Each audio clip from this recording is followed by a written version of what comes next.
पहले भगवत गीता अध्याय 2 श्लोक संख्या 2 2.2 श्री भगवानुवाच कुतः त्वां कल्मषमिदम् विस्मे समुपस्थितम् अनारे दुष्टम् अस्वर्गयम् अकीर्तिकरम् अर्जुन श्री भगवानुवाच कुतः त्वां कल्मषमिदम् विस्मे समुपस्थितम्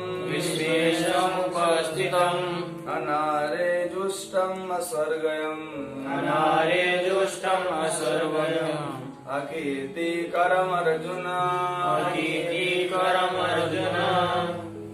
तो इसका अनुवाद पढ़ेंगे और तात्पर्य बहुत बड़ा है लेकिन हम पढ़ेंगे। अनुवाद दोहरा सकते हैं मेरे साथ। श्री भगवान ने कहा हे अर्जुन तुम्हारे मन में ये कल्मष आया कैसे? यह उस मनुष्य के लिए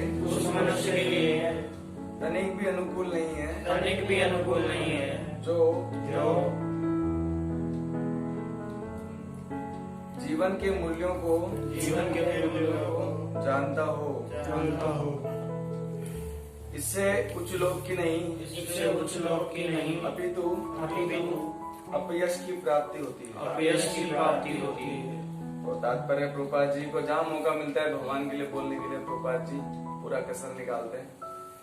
तो इस श्लोक में प्रभुपाद जी अर्जुन की स्थिति को तो बहुत एक लास्ट पैराग्राफ में समझा रहे हैं और पूरा तात्पर्य प्रभुपाद जी ने भगवान के लिए बोल डाला।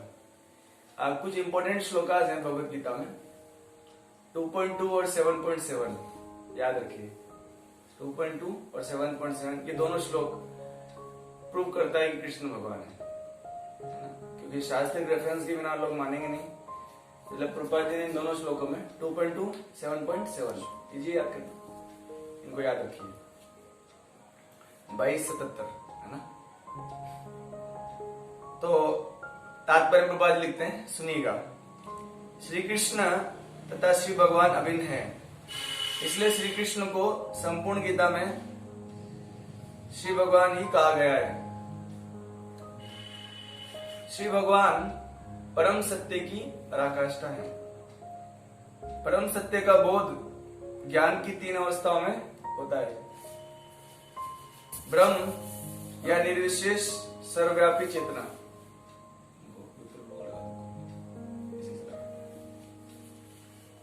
परमात्मा या श्री भगवान का अंतर्यामी रूप जो समस्त जीवों के हृदय में है, तथा श्री भगवान या भगवान श्री कृष्ण। श्रीमद् भागवतम में परम सत्य की धारणा इस प्रकार बताई गई है। वदन्ति तत्तद्विदत् सत्वं यज्ञानम मदभयम् ब्रह्मेति परमात्मेति भगवान इति शब्दते। उनको बोला बिल्कुल है। परम सत्य का ज्ञाता, परम सत्य का अनुभव ज्ञान की 3 अवस्थाओं में करता है और ये सब अवस्थाएं एक रूप हैं। ये ब्रह्म परमात्मा तथा श्री भगवान के रूप में व्यक्त की जाती है। इन 3 दिव्य पक्षों को सूर्य के दृष्टांत द्वारा समझा जा सकता है, क्योंकि उसके भी 3 भिन्न भिन्न पक्ष होते हैं। यथा धूप, सूर्य की सतह तथा सूर्यलोक स्वयं। जो सूर्य के प्रकाश का अध्ययन करता है वो नौसिखिया है। नौसिखिया मतलब नया नया सीखा है। जो सूर्य की सत्ता को समझता है वह कुछ आगे बढ़ा हुआ होता है, और जो सूर्य लोक में प्रवेश कर सकता है वह उच्चतम ज्ञानी है।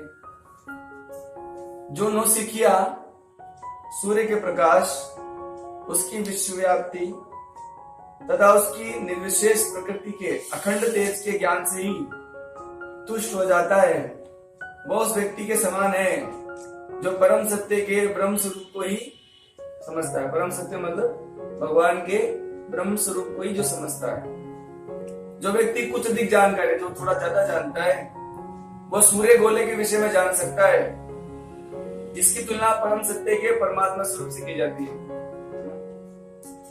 तो यहाँ बता रहे हैं प्रभुपाद कि तीन तरह के भगवान को जाना जाता है। एक तो ब्रह्म रूप में भगवान को जानते हैं, एक परमात्मा रूप में भगवान को जानते हैं, और एक भगवान को व्यक्तिगत रूप में जो जानते हैं, यानी भक्त लोग।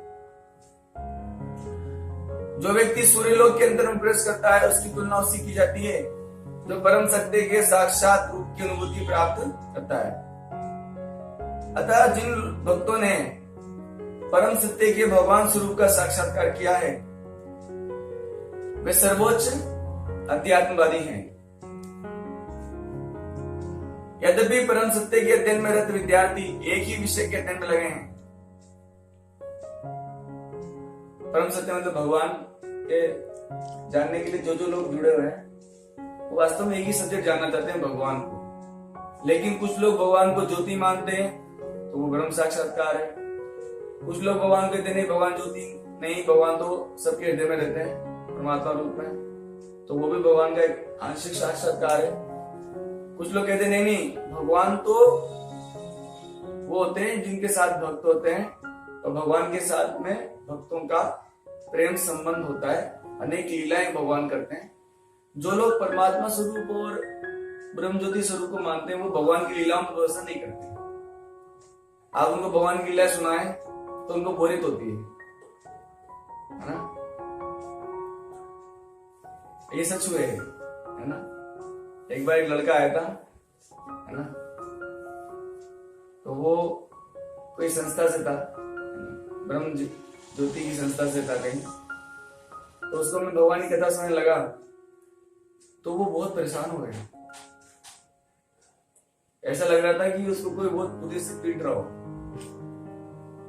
बहुत परेशान हो गया वो। और जब मैंने उनका कहा एक कथा और सुनोगे कि तो वो भाग गया कि नहीं गुरुजी आज ऐसा करते हैं, कल क्लास करेंगे, और फिर वो कभी नहीं आया। तो ये होता है ना। और लेकिन भगवान के भक्त कैसे होते हैं? परीक्षित महाराज जैसे भक्त जो भगवान को व्यक्तिगत रूप में जो जानते हैं, वो कैसे होते हैं? भगवान के जैसे होते, मतलब भक्त जो प्योर भक्त होते हैं। 7 दिन भी उनको कम पड़ रहा था, बताइए।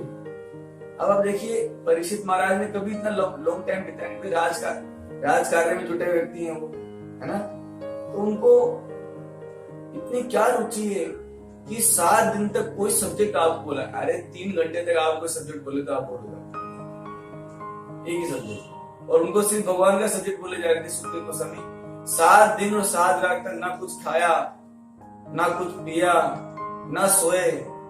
ऐसा क्या अमृत मिल रहा था उनको कि वो सोना खाना पीना भूल गए।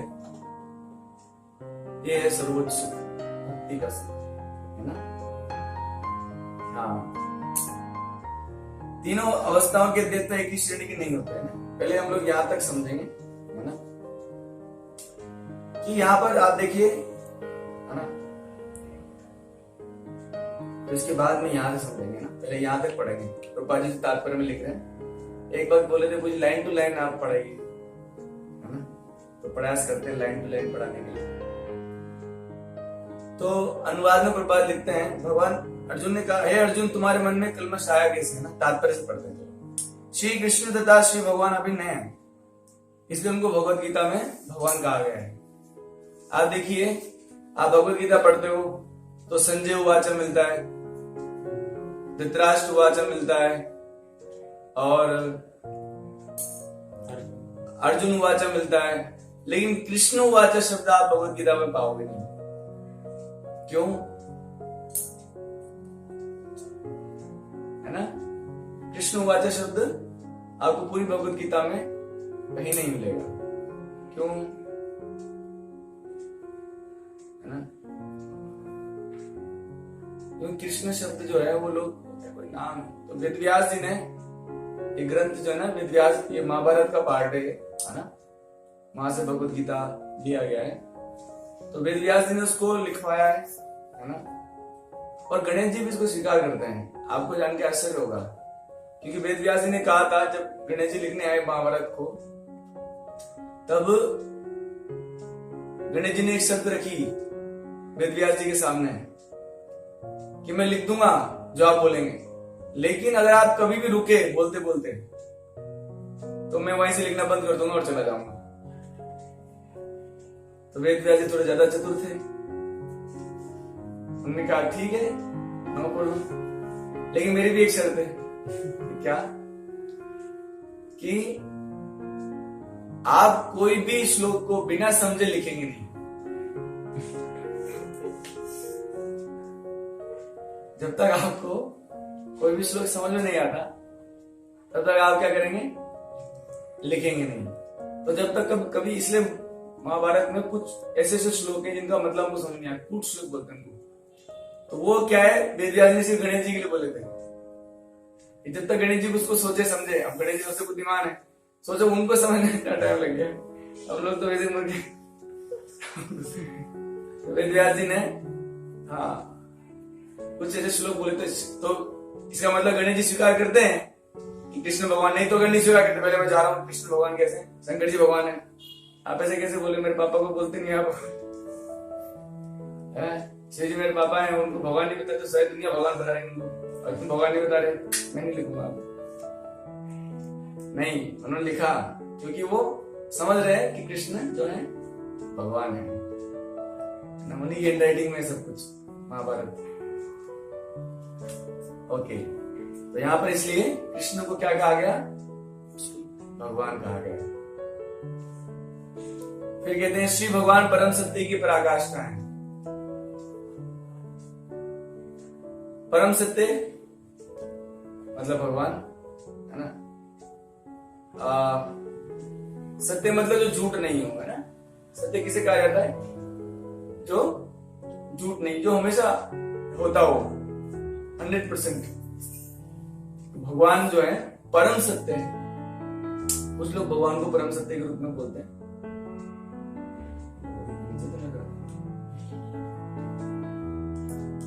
परम सत्य का बोध ज्ञान की 3 अवस्था में होता है। अब भगवान का जो रियलाइजेशन है ना, वो डायरेक्ट नहीं होता है ना। अगर किसी भगवान के शुद्ध भक्त की आप पे कृपा होगी तो आप भगवान को डायरेक्ट समझ सकते हो, उनकी लीलाओं को समझ सकते हो, उनके व्यक्तिगत स्वरूप को समझ सकते हो, है ना। लेकिन जिस पे डायरेक्ट भगवान की शुद्ध भक्त की कृपा नहीं है, वो क्या है? भगवान को व्यक्तिगत रूप में समझ नहीं सकता, उनकी लीलाओं को नहीं समझ सकता, और उसको इस तरह से गुजरना पड़ता है। ज्ञान की 3 अवस्थाओं से गुजरना पड़ता है उसको। सबसे पहले उसको रियलाइज होता है कि भगवान सर्वव्याप्त हैं, सब जगह हैं। तो ये होता है ब्रह्म साक्षात्कार भगवान का। फिर उस थोड़ा और आगे बढ़ता है, वो और प्रैक्टिस करता है स्पिरिचुअलिटी को अपने जीवन में, आध्यात्मिकता को, तो उसको और भी रिलेशन मिलता है कि भगवान सर्वव्याप्त तो है ही, साथ में सभी के हृदय में परमात्मा रूप में विराजमान है। और थोड़ा और स्पिरिचुअलिटी को टच करता है भगवान के शुद्ध भक्त, लेकिन श्री भगवान के रूप में से भगवान की शुद्ध भक्ति की कृपा से होता है, और पॉसिबिलिटी नहीं है ना। भगवान का व्यक्तिगत स्वरूप, कुछ लोग विश्वास नहीं करते भगवान एक व्यक्ति है। मैक्सिमम अध्यात्मवादी भगवान को व्यक्तिगत रूप में स्वीकार नहीं करते। भगवान व्यक्ति कैसे हो सकते हैं? अगर वो व्यक्ति हो जाएंगे तो हमारे जैसे हो जाएंगे। भगवान का आकार तो हो ही नहीं सकता, भगवान तो निराकार है। ये सारे पॉइंट आप देखोगे, है ना। लेकिन आपके कहने से भगवान थोड़ी बदलेंगे। तो यहां पर प्रभुपाद जी इस चीज को समझाने के लिए एक एग्जाम्पल दे रहे हैं, है ना। क्या एग्जाम्पल दे रहे हैं? सूर्य के प्रकाश का, सूर्य का एग्जाम्पल दे रहे हैं। ये सूरज है, सूरज की किरणें सब जगह फैल लेती है ना। सब जगह सूरज की किरणें व्याप्त हैं। अगर आप घर में भी बैठे हो और आपको कहीं रोशनी नजर आती तो आप कहेंगे सूरज आ गया। और सूरज तो कहाँ है? सूरज तो वहां ऊपर है आकाश में, फिर कैसे आ गया? है ना? वो आ गया मतलब उसकी रोशनी आ गई।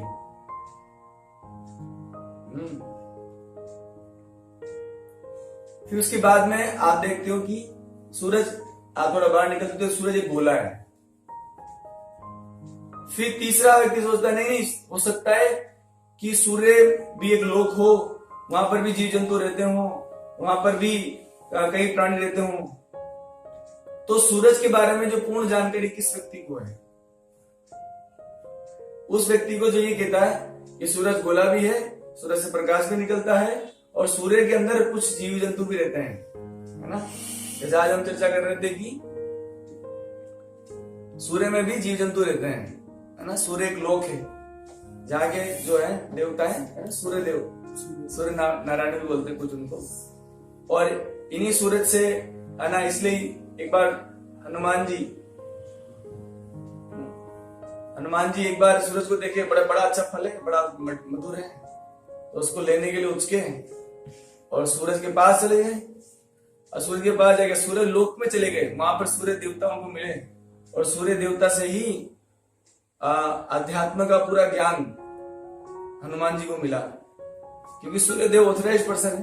भगवान कृष्ण ने सूरज को ज्ञान दिया था ना, एवं विवस्वते योगम प्रोक्तवान अभयम विवस्वान मन में प्रामनुष्वा के अब्रवीत, कि मैंने अर्जुन ये मत सोचो तुमको ज्ञान दे रहा हूं, लाखों करोड़ों साल पहले मैंने ये ज्ञान सूर्यदेव को दिया था, विवस्वान, है ना? और उन्होंने अपना ज्ञान मनु को दिया, मनु ने इक्ष्वाकु को दिया, फिर इस तरह से सब तरफ आया है ज्ञान, है ना?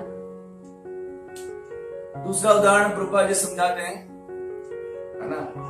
अब I don't know Prabhupada ji ने समझाया, कोई भक्त ने उदाहरण दिया कि एक बार किसी, मतलब भगवान की कंप्लीट नॉलेज किसको है इसके बारे में बताया जा रहा है कि जैसे एक बार एक गांव में रेल की पटरी बिछाई गई और रेल की पटरी बिछाने के बाद में 3 व्यक्तियों को अपॉइंट किया कि आप जाइए और ट्रेन के बारे में पूरी जानकारी प्राप्त करके हम सबको बताएंगे के बाद, है ना? क्योंकि मॉर्निंग बहुत early in the morning train आने वाली है, तो हमको पता लगेगा नहीं, तो सब सूर्य मिलेंगे। तो 3 लोगों को अपॉइंट किया कि आप जाइए पता करिए। तो जो पहले व्यक्ति थे उन्होंने देखा कि बहुत तेज आवाज आ रही है और बहुत दूर से एक रोशनी नजर आ रहा है ना? तो उन्होंने कहा हाँ सब जानकारी होगी ट्रेन के बारे में, चलो पूरा जानकारी हो गया। ट्रेन क्या है? एक साउंड है और एक रोशनी है। दूसरा व्यक्ति था वो कहा नहीं थोड़ा और रुकते हैं। तो ट्रेन जो है नजदीक आई, उसने देखा कुछ डिब्बे जैसा कुछ है, रोशनी भी है, साउंड भी है। तो अरे बहुत हो गया, इतनी जानकारी क्या करना है, तो वो चले गए। तीसरा व्यक्ति सबसे समझदार थे, उन्होंने देखा कि ट्रेन रुकी प्लेटफॉर्म पे, वो गए अंदर देखा बाथरूम भी है, फैन भी है, चने बेचने वाले भी हैं, सवारी भी है, सीट भी है, सब कुछ है। तो उसने कहा सबसे पूर्ण जानकारी उसने दी, ट्रेन क्या है? ट्रेन रोशनी तो है, डब्बे भी हैं और ट्रेन में व्यक्ति भी हैं और सारी व्यवस्थाएं हैं। तो किस व्यक्ति को आप संपूर्ण ज्ञान वाला व्यक्ति कहेंगे? है ना? जो थर्ड पर्सन है उसका आप कहेंगे कि इनको ट्रेन के बारे में पूर्ण जानकारी है। इसी तरह से सिमिलर कि जब भगवान को कोई बहुत दूर से देखता है, बहुत दूर से जानता है, तो वो बस भगवान के ज्योति स्वरूप के दर्शन कर पाता है और उसको जानकर वो संतुष्ट हो जाता है, बस मिल गया भगवान। नो नंबर 6376 राम है।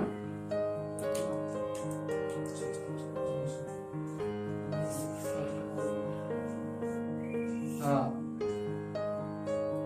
तो उसको पूर्ण जानकारी, वो संतुष्ट हो जाता है, बोलता भगवान ज्योति, बस हो गया काम। और फिर कई सारी संस्थाएं खड़ी हो जाती है। बस भगवान इतने नालायक हैं कि अपने इनकम्प्लीट नॉलेज के कारण भगवान के साकार रूप को, भगवान के धाम को, भगवान की लीलाओं को ही उड़ा देते हैं लोग।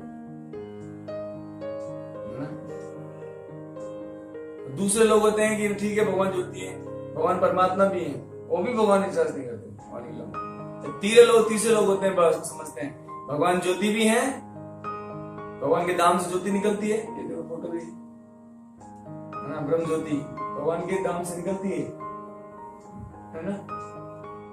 साथ में भगवान परमात्मा के रूप में भी है और साथ में भगवान का व्यक्तिगत स्वरूप भी है, और वो संसार में आते हैं हमें प्रेम सिखाने के लिए, अपने भक्तों को संतुष्ट करने के लिए और असुरों का संहार करने के लिए।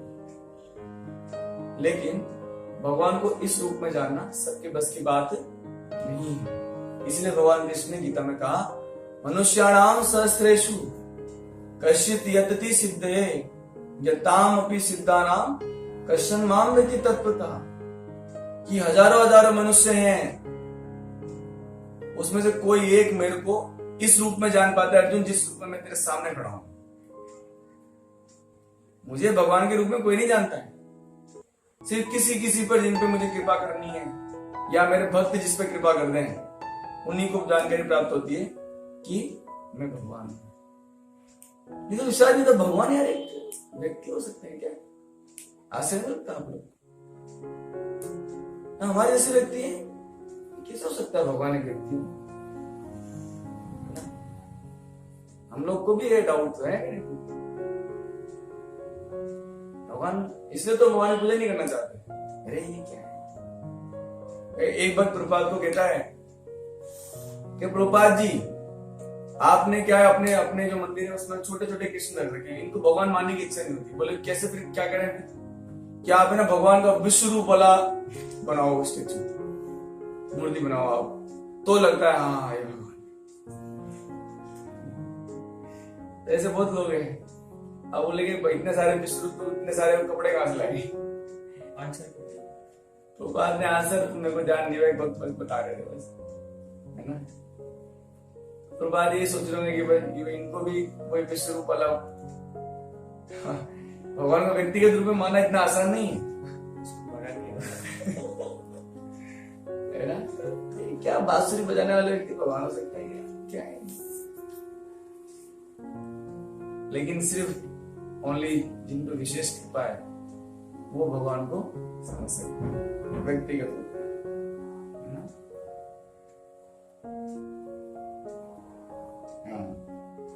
उसके बाद वाला तात्पर्य पढ़ते हैं आगे। संस्कृत शब्द भगवान की व्याख्या श्री प्रभुपाद तात्पर्य लिख रहे हैं। श्री वेदव्यास के पिता पराशर मुनि ने की है।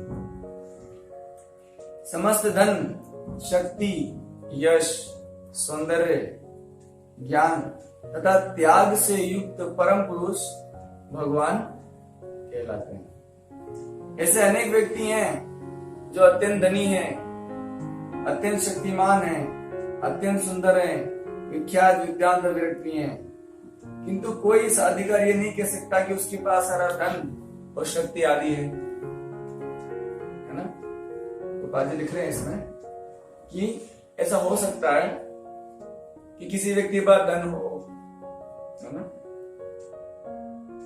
हो सकता है ऐसा, है ना। कोई बहुत सुंदर हो लेकिन सबसे अधिक सुंदर हो, ये पॉसिबल नहीं है। कोई व्यक्ति ज्ञानी हो सकता है लेकिन सबसे ज्यादा ज्ञानी हो, ये पॉसिबल नहीं। कोई बलवान हो सकता है लेकिन सबसे ज्यादा बलवान हो, ये पॉसिबल नहीं है। कोई वैरागी हो सकता है लेकिन सबसे बड़ा वैरागी हो, ये संभव नहीं। तो सबसे ज्यादा जो धनवान है, शक्तिमान है, यशवान है, सौंदर्यवान, ज्ञानवान और त्यागी, जिसमें 100% है, इसकी हम अलग से चर्चा करेंगे, है ना। पहले प्रभुपाद तात्पर्य को पढ़ लेते हैं। तो वो जो है होते हैं भगवान होते। अगर आपको किसी व्यक्ति में दिखता है, मान लो कल आपको रुपेंद्र भूमि ऐसे गुण दिखते हैं, तो आपको उनको भगवान मानना पड़ेगा, ठीक है नहीं। और मान लो आपको हिमांशु भूमि गुण दिखते हैं, तो आपको कल उनकी पूजा करनी पड़ेगी, कल से हिमांशु को नाम जप करना पड़ेगा, है ना। तो जिस भी व्यक्ति में ये गुण पाए जाते हैं, है ना। अभी मैं ये 6 ऐश्वर्य का वर्णन करूंगा, उसके बाद बताइएगा कि 6 ऐश्वर्य क्या होते हैं। एकमात्र श्री कृष्ण ऐसा दावा कर सकते हैं क्योंकि वे श्री भगवान है। आज देखिए प्रभुपाद जी बहुत स्पेशल बातें लिख रहे हैं। ब्रह्मा, शिव या नारायण सहित कोई भी जीव श्री कृष्ण के समान पूर्ण ऐश्वर्यमान नहीं है। शंकर जी भगवान की तुलना नहीं कर सकते, ब्रह्मा जी तो कर ही नहीं सकते। यहां तक कि लिख रहे प्रभुपाद इसमें नारायण भी श्री कृष्ण के तुल्य नहीं। नारायण भी ना, श्री कृष्ण स्पेशल है, अलग है। क्या होता है कि जब भगवान को ऐसा मान लीजिए आप पीछे देख रहे महाविष्णु जी का एक फोटो देख रहे हैं आप, तो ये कृष्ण के ही विस्तार है, अंश है, लेकिन इनके अंदर कृष्ण के बराबर शक्तियां और ऐश्वर्य नहीं है। इनके अंदर कृष्ण के बराबर क्यों ऐसा है?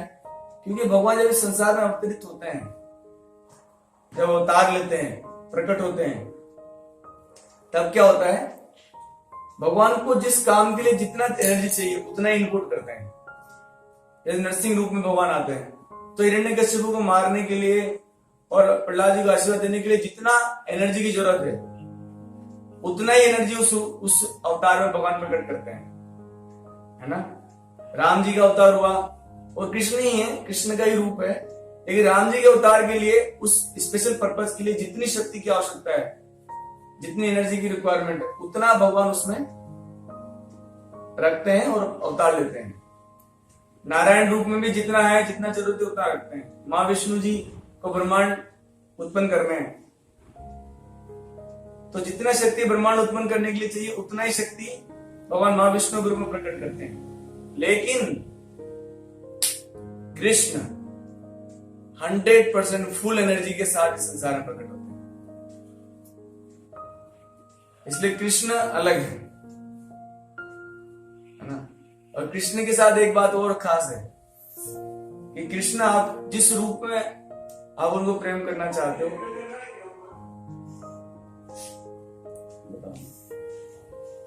जिस रूप में आप उनको चाहते हो, जिस तरह से चाहते हो, वो ऐसे बनने को रेडी हो जाते हैं, क्योंकि पूर्ण है ना। आप भगवान राम को बोलो कि मुझे अपने पत्नी के रूप में स्वीकार करो, तो भगवान राम नहीं कर सकते। उनको कोई बोले नहीं मुझे आपका गर्लफ्रेंड बनना है, तो नहीं हो सकता। सिर्फ मात्र कृष्ण है जो हर रस में आपको संतुष्ट कर सकते हैं, सिर्फ कृष्ण और कोई नहीं, इसलिए वो पूर्ण है। कृष्ण के अलावा और कोई नहीं है पूर्ण, है ना। कभी कभी भक्त लोग बोलते हैं श्री कृष्ण विष्णु से आए हैं, है ना। और विष्णु जी भी सोच कहीं पर हृदय में बैठे होंगे, बोले पागल हो गया वो उसके लिए बोलता है।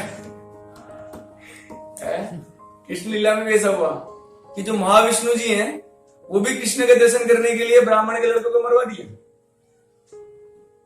ब्राह्मण के लड़कों को मरवा दिया भगवान ने। अर्जुन बोला प्रतिज्ञा करता हूं अगर एक भी लड़का मरा तो अग्नि में कूदूंगा।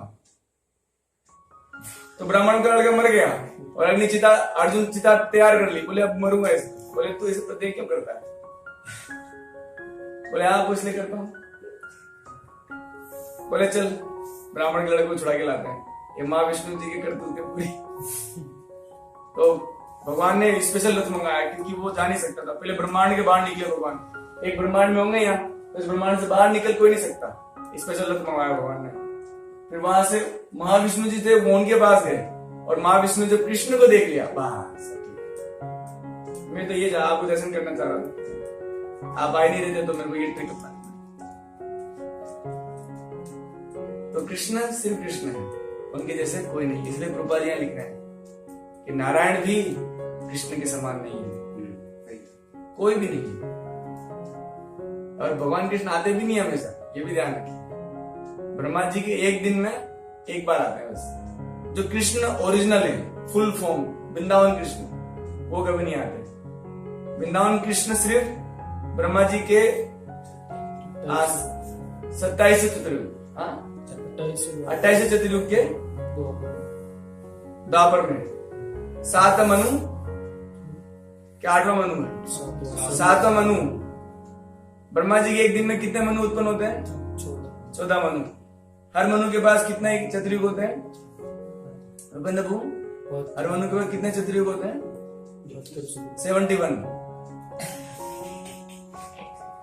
71 चतुर्युग होते हैं। ठीक है, तो आप जब गुणा करोगे ना 71 को 14 से तो 1000 लगभग निकलता है। तो ब्रह्मा जी के 7 मनु, जब 6 मनु मर जाते हैं तब तक कृष्ण आते ही नहीं है ना। और एक मनु का आयु होता है 71 चतुर्युग के बराबर। एक चतुर्युग की आयु होती है 43 लाख साल। तो 43 लाख साल है ना इंटू 71 इजिकल टू 1 मनु की आयु। तो 6 मनु का जीवन पूरा हो जाता है, आते नहीं भगवान कृष्ण नहीं आते, वृंदावन कृष्ण। फिर जब 7वां मनु आता है तो उसके भी 28 चतुर्युग तो 27 तक तो आते ही नहीं है।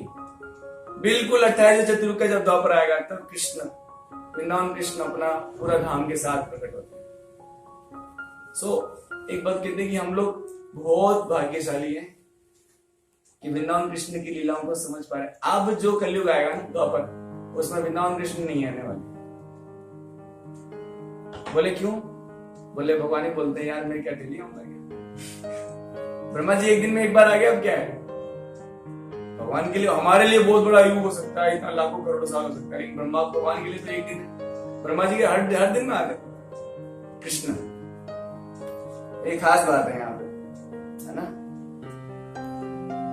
अतः ब्रह्म संहिता में स्वयं ब्रह्मा जी का निर्णय है कि श्री कृष्ण स्वयं भगवान है। अब ये स्वयं भगवान शब्द क्यों है प्रयोग किया गया?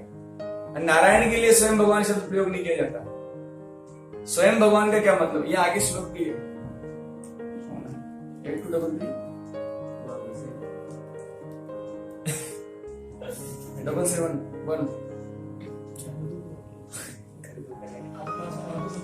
हाँ समझ रहे ना कि श्री कृष्ण जो है वो स्वयं भगवान है। ये स्वयं भगवान शब्द का क्या अर्थ होता है? स्वयं भगवान मतलब जिनको किसी ने भगवान बनाया नहीं। एक वक्त ऐसे बता रहे थे, बाकी सबको भगवान बनाया जाता है। कैसे? शक्तियां देके। जैसे भगवान अगर किसी जीव में किसी अपनी शक्तियों को आरोपित कर दें, है ना, तो वो जीव भी भगवान की तरह कार्य करता है, तो उसको भगवान बनाया गया है। जैसे पृथ्वी महाराज है, उनको भगवान का शक्ति आवेश अवतार कहा जाता है ना। वो जीवात्मा है लेकिन उनके ऊपर भगवान का आवेश आया। लेकिन भगवान को भगवान किसने, कृष्ण को किसने भगवान नहीं बनाया। इवन जैसे नारायण जी हैं, ये भी भगवान के अंश हैं। विष्णु है, ये भी कृष्ण के अंश हैं।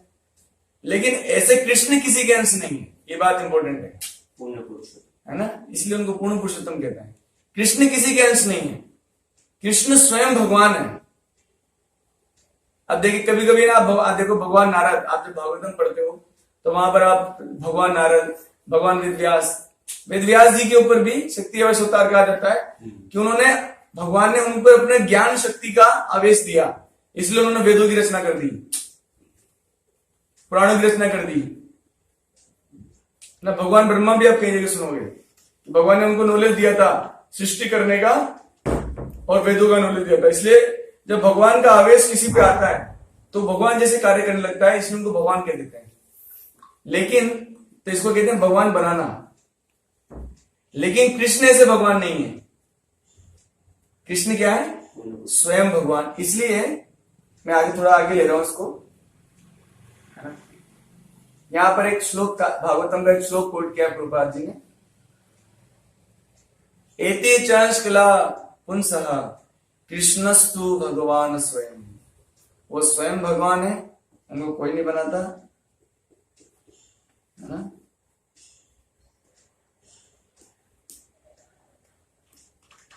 तो अभी 9 बज चुका है ना। अभी ज्यादा लेट करना ठीक नहीं, हम इसको आगे करेंगे, है ना। तो हम लोग अब क्या करेंगे, प्रभुपाद के तात्पर्य को लेंगे, उसको डिस्कस करेंगे, है ना। क्योंकि भक्ति बहुत इच्छा थी तो मैंने सोचा हमको ऐसा नहीं करना चाहिए। प्रभुपाद का तात्पर्य लेके फिर कल हम लोग ये भी चर्चा करेंगे कि भगवान की जो 6 ऐश्वर्य हैं ये कृष्ण पे कैसे फिट बैठते हैं और दूसरे फिट क्यों नहीं बैठते। इसलिए कृष्ण को भगवान करके मानते हैं हम। ऐसा नहीं है कि हम सेंटिमेंटल, अरे यार मेरे को ना कृष्ण की बंसी बड़ी अच्छी लगती है भगवान का, अरे यार वो क्या है ना, वो ऐसा कई बार होता है। एक बात बता रहे थे, बड़ी कॉमेडी वाली बात बता रहे थे कि बोले भगवान, कुछ लोग है ना जो सीधे साधे लोग है ना, वो तो उनके लिए भगवान राम है ना, और जो गर्लफ्रेंड बॉयफ्रेंड बनाते हैं एक दूसरे को उनके लिए कृष्ण कि कृष्णा ने भी गर्लफ्रेंड बनाई थी बहुत सारी, तो मेरे आइडियल कृष्ण है, ये मेरे आइडियल है। तो ये ऐसे लोगों के लिए कृष्ण, ऐसे नहीं है हम लोग शास्त्रीय प्रमाण के आधार पर कृष्ण को भगवान मानते हैं। ऐसे नहीं मनगढ़ंत तरीके से बस अब मुझे क्या है ना वो कृष्ण की ऐसा पसंद है वैसा पसंद है इसलिए भगवान, बस मैं गणेश जी पसंद नहीं है, ऐसा नहीं। हमको कोई दुश्मनी नहीं गणेश जी से, शंकर जी से और दुर्गा माता से, लेकिन शास्त्र में उनको भगवान करके बोला नहीं गया तो हम भी क्या करें। हम तो शास्त्र के प्रमाण को मानते हैं।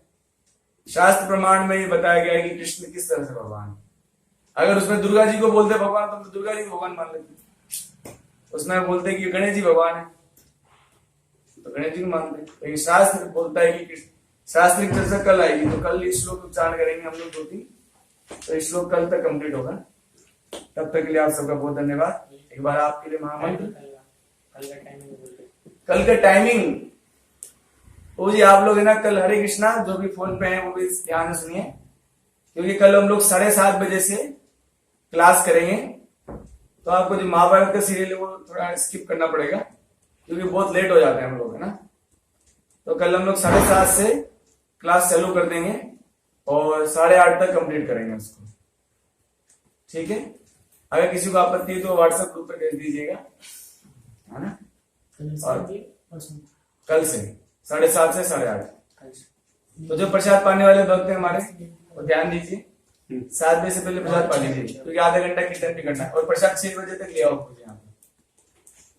तो अंत में हरे कृष्ण महामंत्र, हरे कृष्ण